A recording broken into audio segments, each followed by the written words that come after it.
ये हमारे उत्तराखंड का नाम इतनी आसानी से ले लेती है। इसको क्या पता उत्तराखंड कहाँ पे है? सही बात है। इसको क्या पता उत्तराखंड कहाँ पे है? इसके साथ में बहुत सारे लोग आए हैं, कुछ उत्तराखंड में है, कुछ जम्मू जम्मू श्रीनगर में है, कुछ गुड़गांव में है, कुछ कहीं है, और सच में है इसके साथ के लोग। जितनी जगह इसने अपने भाई लोग ये सब कुछ बना रखे हैं, तो इतनी जगह है, इतने लोग हैं। इसको हमारे उत्तराखंड के बारे में कैसे पता? किसी व्यक्ति ने सही बोला कि कुछ लोग इसके साथ के उत्तराखंड में भी है, और डेफिनेटली उत्तराखंड में होंगे, क्योंकि उत्तराखंड में नहीं होंगे तो इस बात की गारंटी। लेकिन इसको कैसे पता हमारा उत्तराखंड के बारे में?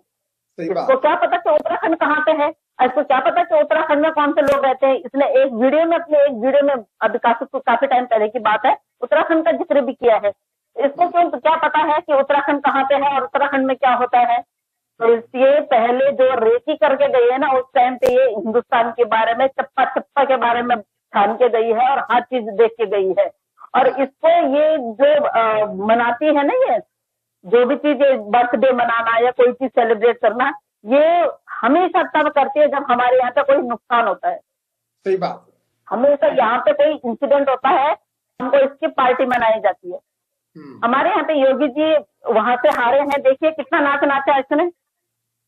आप देखिए इसकी हर जगह से, मतलब हमारे योगी जी वहां से हारे हैं। मोदी जी बहुत मुश्किल से इस बार हमारी वो सरकार बनी है, काफी सीटें नहीं मिली हैं, सिर्फ और सिर्फ एपी सिंह की वजह से। एपी सिंह जी को इसलिए बोल रही हूँ क्योंकि एपी सिंह जी ने इसको रोका नहीं।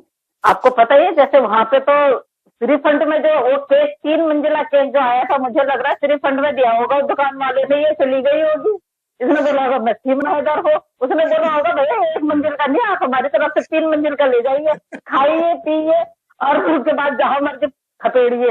लेकिन बेगैरत औरत है, घर में मेहमान आ रखे हैं और इसको इतना भी झिझक नहीं है। अगर ये बोलती है कि सो कॉल मेरा ये पति है, कैसा ये है जो पति अपनी पत्नी को दूसरे आदमी पे हाथ लगाने देता है? सही बात है। तो ये इलीगल ही है, पर अभी दुनिया की नजर में बोल तो रहा है ना कि मेरी पति, हाँ मैं, मेरी पत्नी है, मैं पति हूँ। तो इतना बेगैरत पति, मतलब वो औरत कोई भी ऐसा वो नहीं छोड़ती है कि जिसमें वो किसी पराये मर्द को हाथ ना लगाए।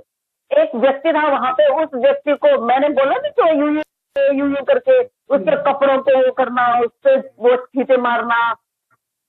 उसका ससुर खुद इतनी गंदी लैंग्वेज का इस्तेमाल करता है, कहता है अभी रुक जाओ तुम, मैं कहाँ लगाता हूँ। मतलब मैं वो चीज नहीं बोलूंगी जो वो बोल रहा है, मैं सब चेंज करके बोल रही हूँ। मतलब आप नेत्रपाल की भाषा को सुनिएगा और आप देखिएगा कि नेत्रपाल क्या बोल रहे हैं। तो ये बेवकूफ औरत, इसको किसने बोला है कि भाई तुम्हें नहीं खाना है? अगर तो इतनी ही अपने आप को दयावान बताती है, इतनी ही तो अपने आप को बता रही कि मैं उसमें सनातनी में आ गई हूँ, तो भाई तूने केक काट लिया है ना, उसको ले जाके और एक ऐसी जगह पर, प्रॉपर जगह पर ले जा जहाँ पे झुग्गी वाले बच्चे हैं। हम तो तुझे तब माने कि तू उन झुग्गी वाले बच्चों को बांट के लीजिए, हम मेरी तरफ से खाइए आप। तो इतने दिन हो गए हैं, तूने इतने दिन में तूने इतने त्योहार मना लिए यहाँ पे, इतने तूने सेलिब्रेट कर लिए त्योहार, एक भी दिन का तू हमें बता दे, एक भी दिन का ब्यौरा दे दे कि तूने किसी गरीब बच्चे को क्या दिया है। तो बेगैरत औरत, बेशरम औरत, एक दिन खिलौने वाली तुम्हारी घर पे आई थी, 500 से ज्यादा के खिलौने तो तेरे बच्चों ने ले लिए, ऊपर से तो उसको 500 का नोट दे रही है और तू कह रही है कि बाकी मेरी तरफ से रख ले। अरे क्या रख ले, तू तो उसके वैसे ही पैसे मार रही है। सही बात है। क्या रख ले कि वो बेचारे पैर से वो वैसी भी है, हैंडीकैप भी है वो वहां पे, तो अगर उसको 500-700 रुपए एक्स्ट्रा दे देगी तो तेरी कमाई में कम थोड़ी नहीं हो जाएगा। बट इनका जो त्योहार मनाने का तरीका है सर तेजल सर, मैं आपको बताऊं, ये बिल्कुल भी नहीं है अच्छा। इस तरह से तो हमने आज तक कभी देखा नहीं है। पहले जब स्टार्टिंग में इसने आई थी, जब शुरू में एक आध बार केक काटा था तो बहुत अच्छी तरह काटा था, केक काटा है, खाया, जितना बचा इन्होंने फ्रिज में रख दिया। बट उसके बाद पता नहीं इसको कहाँ से, बेटे दरवाजा बंद कर देना, उसके बाद पता नहीं इसको कहाँ से ये धुन चढ़ी कि एक दूसरे को लीपा पोती, इतने बड़े बड़े केक लेके आ रहे हैं और एक दूसरे को लीपा पोती। उसके बाद हेलो पवन, तो उसके बाद आप ये देखिए कि एक ससुर बहू को कहता है कि अरे रुक जा, मैं तेरे कहाँ कहाँ केक लगाऊंगा ऊपर नीचे। मतलब क्या है ये? तुम एक इनलीगल ससुर भी हो, पर वो एक महिला है, आप एक पुरुष हो, आप एक महिला को बोल रहे हो, चाहे वो महिला कैसी भी तुम्हारे घर में घुसी हुई है, हमें पता है कि वो कैसी घुसी है, लेकिन भाषा, आप कौन सी भाषा का प्रयोग कर रहे हैं उसके साथ में? सही बात है। आप किस तरह की भाषा का प्रयोग कर रहे हैं? आप एक महिला के साथ में बात करने का तरीका नहीं है। पर होता ये ऐसा होता है सर, मैं अगर आपके साथ में गलत बोलूंगी तो शायद आपको लगेगा इसका व्यवहार ही ऐसे है, इसको ऐसी भाषा समझ में आती है, तो आप भी सामने से ना वही भाषा बोलेंगे। तो इसकी भाषा, इसका रवैया, इसका बोलचाल यही है, तो सामने वाले बंदे को पता है इसको कौन सी भाषा समझ में आनी है और वो उसी भाषा का प्रयोग करते हैं इसके साथ में। वो और आज एक्सप्लेनेशन दे रही थी मैडम, आज एक्सप्लेनेशन दे रही थी, क्योंकि कल माजी ने वीडियो बनाई, माजी ने वीडियो में बोला कि हमारे देश के हमारे जो बच्चे हैं, हमारे जो भाई लोग थे जो यात्रा पे जा रहे थे, ऐसा ऐसा हुआ, जो इंसिडेंट हुआ बस का जो वो हुआ, उसके लिए आज मैडम क्या एक्सप्लेनेशन दे रही थी। कह रही मुझे बिल्कुल पता नहीं था, मुझे पता होता तो सच में ही मैं अपना बर्थडे नहीं मनाऊंगी। अरे बेगैरत औरत, तुझे सब कुछ पता था, तुझे सब कुछ पता था। और ये ना एक्सक्यूज देने की जरूरत नहीं है। मोमिन सर ने और माजी ने आके हम लोगों को बोला, जब सब लोगों ने बोला कि भाई तो अपना बर्थडे छोड़ नहीं सकती थी, तो बेवकूफ बेशरम, तेरे को सब कुछ पता था, तेरे को। और एक एक सर हमको उतना पता नहीं है, हमने सुना दुर्घटना के बारे में, हम लोगों को बहुत गंदा लगा। और मैं जब उस बच्चे की पट्टी वट्टी देखी, वो देखी, तो नहीं मन कर रहा था वो देखने का, बिल्कुल भी मन नहीं कर रहा। इसको ये भी पता है कितने लोगों की डेथ हुई, कितने लोग इंजर्ड हुए हैं, उसमें से बच्चे कितने हैं। तो तेरे को इतनी अच्छी तरह पता है, तो तू शाम को मुजरा क्यों कर रही थी? क्यों तूने मुजरा किया? तू मुजरा क्यों कर रही थी?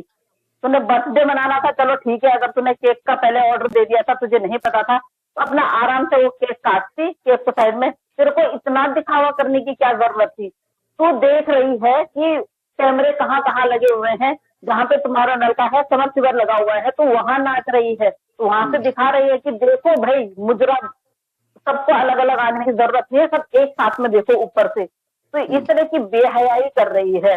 और तो उसके बाद कह रही है आज फिर तो मोदी जी और योगी जी की रट लगा के बैठी हुई है। तो क्या सोच रही है? उनको तेरा ही काम है, तेरे ही लिए तो तेरे को ही सुनने के लिए बैठे हुए हैं।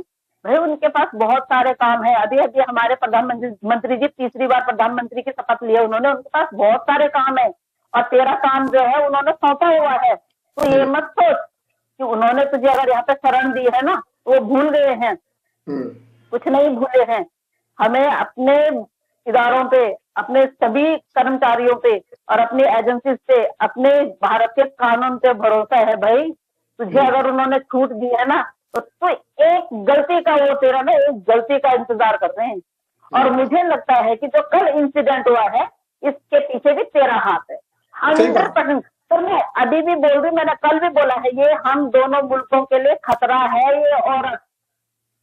बिल्कुल, अब ये पाकिस्तान के, अब ये अभी तक तो ये हिंदुस्तान पाकिस्तान के लिए थी, अब ये नेपाल के लिए भी बहुत बड़ा खतरा हो सकती है।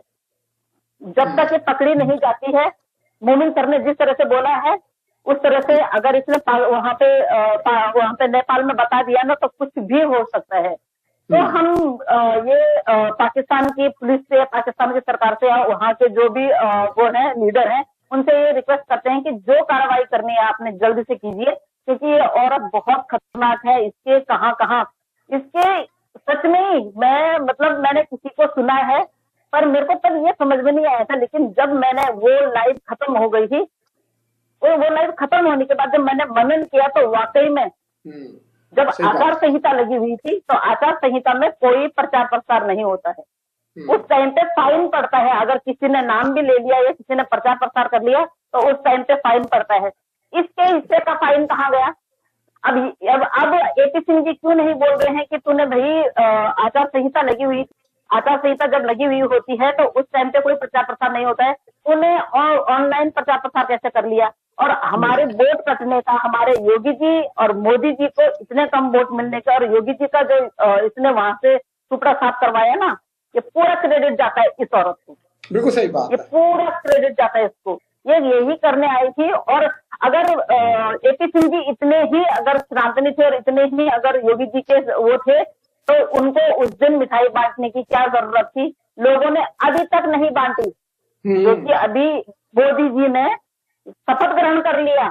हमें खुशी है, कि हमारे मोदी जी तीसरी बार वो बन गए हैं, प्रधानमंत्री बन गए हैं। और हमें पता था, बिल्कुल पता था कि बनेंगे, जीते कम मिलेंगे, बनेंगे, क्योंकि जिस तरह से खींचातानी हो रही थी ना इसके आने के बाद, हमें पता था कि भैया ये जो कर रही है ये गलत कर रही है। लेकिन हमें ये भी पता था कि सेंट्रल में जो आएंगे वो मोदी जी ही आएंगे। और मैं तो कह रही हूँ कि जब तक जब तक उनकी जिंदगी है वही रहे, क्योंकि उनके आने के बाद हमारे देश का इतना नाम हुआ है, हमारा देश इतना फैला और हमारे देश में इतनी उन्नति हुई। हमारे देश में लोग बहुत गरीब थे, उन लोगों को राशन, जो नप्पो इतना वो करता है, अगर साले तेरे घर में भी योगी जी की राशन आती है, बेवकूफ बेशरम, तेरे घर में भी उनका दिया हुआ राशन आता है, और तब भी तुम लोगों ने ये किया।